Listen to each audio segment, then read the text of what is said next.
LeBron discussed Kyrie Irving. You might remember they were co-workers in Cleveland. You remember that, right? Yeah, sure. And Kyrie then ran away one direction. LeBron went the other direction.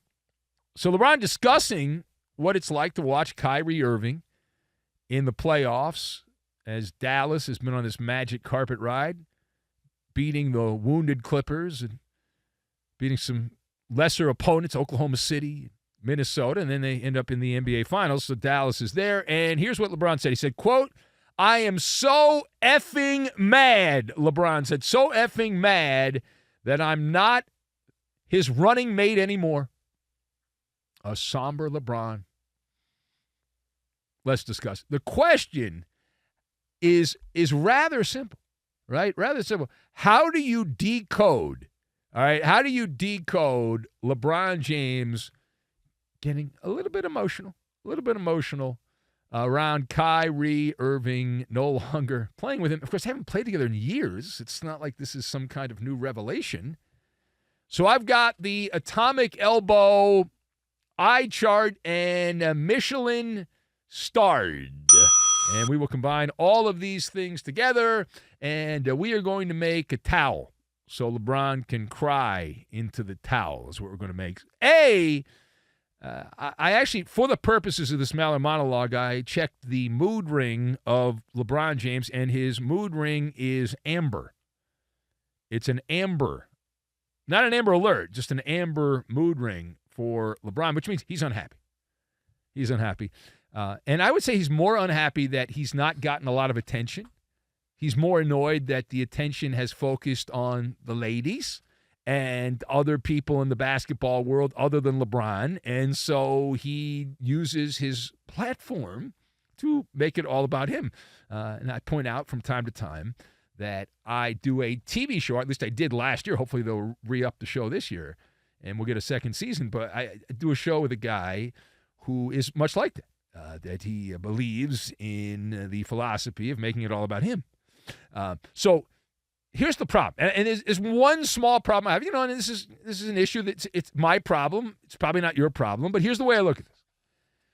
So if you go back into the hot tub time machine, and you go back about 7 years, 6 years ago, right around that time, it wasn't LeBron that wanted to get rid of Kyrie. It was the other way around. If you remember the soap opera, the drama-o-rama.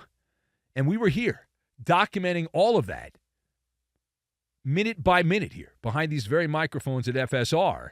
And at the time, Uncle Drew told the Cavaliers he did not want to play another minute, not another minute with LeBron, not another minute. He said it. He said it. It was reported at the time he said it.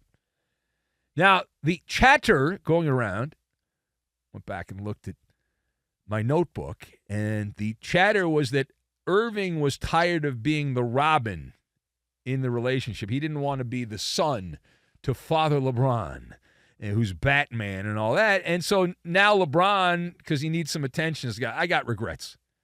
Right? He's also giving a passive-aggressive atomic elbow to Anthony Davis, right to the solar region of Anthony Davis there. The unibrow is LeBron James' current running mate.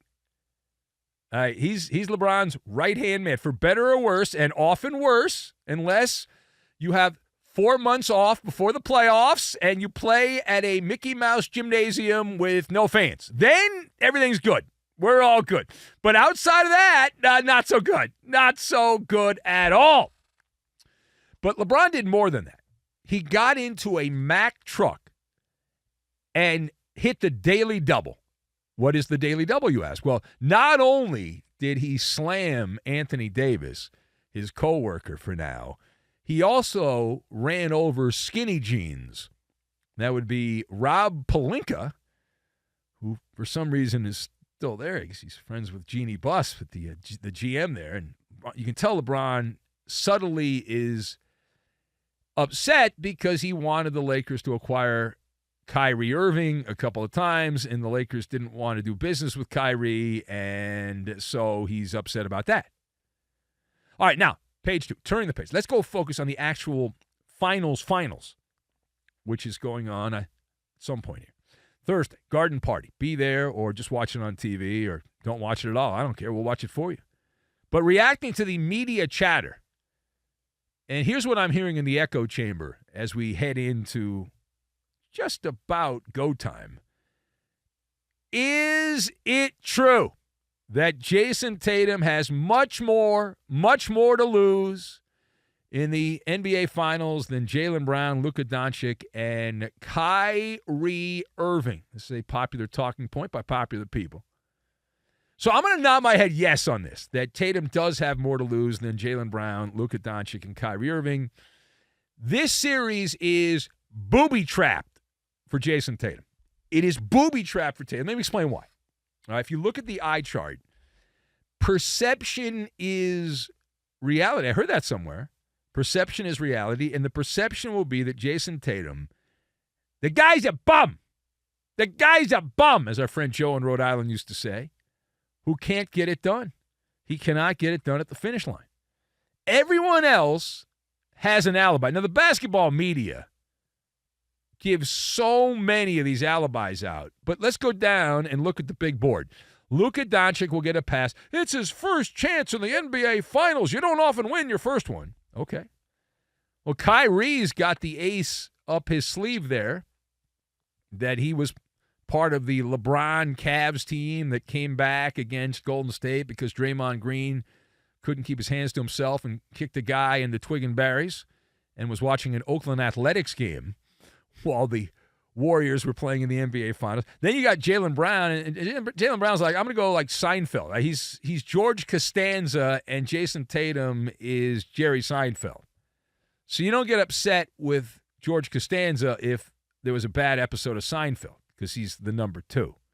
And then you've got Jayson Tatum, who doesn't get a mulligan. There's no mulligan for Jayson Tatum. This is his second bite of the apple. Right? And if the second try after the first one goes awry, it does not go well for you. He is the jewel of the crown of Madison Avenue. If you've been paying attention, maybe you don't watch commercials. I don't know. I try to avoid them, but I see Jayson Tatum's mug all over selling shoes, Gatorade, Subway over the years. He's done the video games, the potato chips, you name it. He's selling you a lot of crap. A lot of crap he's selling you.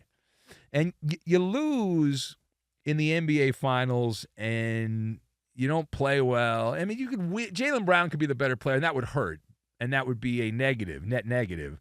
That would not be devastating. But you lose to the Mavericks, and it's like the lowest seed in the modern era to win a championship, Dallas, and that's embarrassing. All right, that's embarrassing. And then you got the cooties. They give you little cooties. Nobody wants the cooties. Remember in elementary school when you had the cooties? Nobody wants the cooties. All right, last word here. So some shuffling from the Boston side. We are hearing now that it is on for Kristaps Green light, go. He is returning to the Celtics' active roster for the NBA Finals. No shock here. What is your reaction, though, to this? So my initial reaction is whoop-de-damn-do. That is my reaction. I have heard the noise, and you probably have as well if you consume this content, which you're doing right now. So I've heard the noise that there's a lot of hyperventilating by talking heads. The Celtics cannot win unless Porzingis plays. Porzingis has to play or else. Oh, biting my fingernails thinking about it. I don't believe it. I don't believe the noise, and here's why. Remember back in the pandemic when we determined who in society was essential and who was non-essential? Remember that? And I learned that doing an overnight sports talk radio show, the federal government considered us essential. Yeah.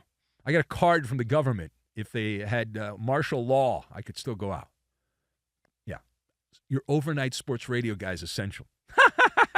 But here's the thing. Listen, Kristaps Porzingis, not essential. Think of it like going to a Michelin star restaurant. You're at a Michelin-starred restaurant, and you order the prime rib. You get a perfectly cooked piece of prime rib. That's the essential part of the meal. If they serve you mashed potatoes, that's nice, but if they're lumpy mashed potatoes, That's what Porzingis is. It doesn't ruin the meal. It doesn't. And don't get me wrong, Porzingis is good when he plays, but I also believe his value is overblown. I don't think he helps you much on defense. And after a minutes-long MALLER scouting report on the NBA Finals, we have determined that while Boston is good enough to win without Porzingis, I think it's a better story if they do win with Porzingis getting hurt. And listen, I know he's going to play in Game 1 and all that, but even with his return, the guy's made out of balsa wood, and he's made out of popsicle sticks is what he's made out of. There's a very slim chance that he stays healthy between now and the end of the NBA Finals. I think it'll be sometime in, Lorena was telling me, like November or something like that. They start on Thursday, the finals, and then they just go to November, and then they take, I think it's 2 days off, and then they start the next year. I might be wrong on that, but I think that's how they do it.